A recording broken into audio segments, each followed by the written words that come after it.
To Victoria, according to a mother of a 15-year-old girl who wants to identify as a boy, the child gender clinic at the Royal Melbourne Children's Hospital will refer girls to surgeons willing to perform double mastectomies.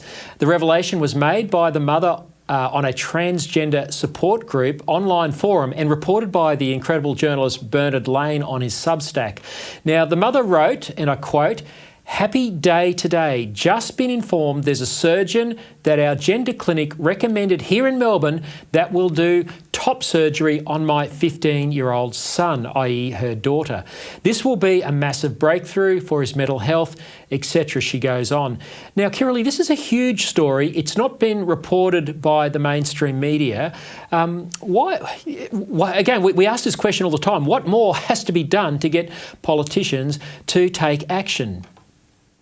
Look, I think this really reveals the insidious agenda behind it all. Like, for one, a woman to celebrate the mutilation of her daughter for the sake of something that, there's obviously underlying issues that girl needs to have addressed, and cutting off her breasts, putting her at risk of major infections, putting her in the pathway of a very early and destructive menopause is a really terrible thing to do to another human being. And a 15-year-old cannot consent to that kind of level of permanent and making her a lifelong permanent medical patient. It's just the mind boggles.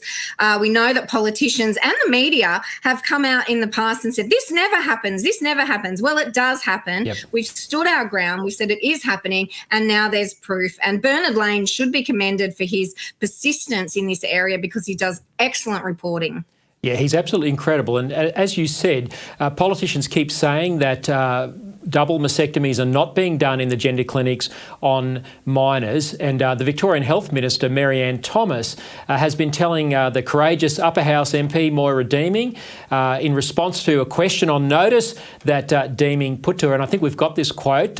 Thomas writes, "The Royal Melbourne Children's Hospital does not provide or refer children to surgical treatment." Now, according to this mother of the 15-year-old girl, that's obviously not true. Thomas is either badly briefed or is covering up for the child gender clinics. Oh, what a shock. A politician might have lied. Like, we're all surprised, aren't we? That same clinic, Lyle, says on its website that puberty blockers are reversible, and we know that's not true. Yep. We know that the effects of those are long-term. So I'm not surprised that either the clinic there or the politicians, or both, have lied to the media and to the public about this. But what's really distressing is that these young children are going to be permanently, irreversibly, catastrophically harmed, and they're not taking any responsibility for this. They're deceiving people into saying it's not happening, when in fact it is clear that it is happening, and it must stop. And there must be an inquiry into these practices to stop more children being put in harm's way.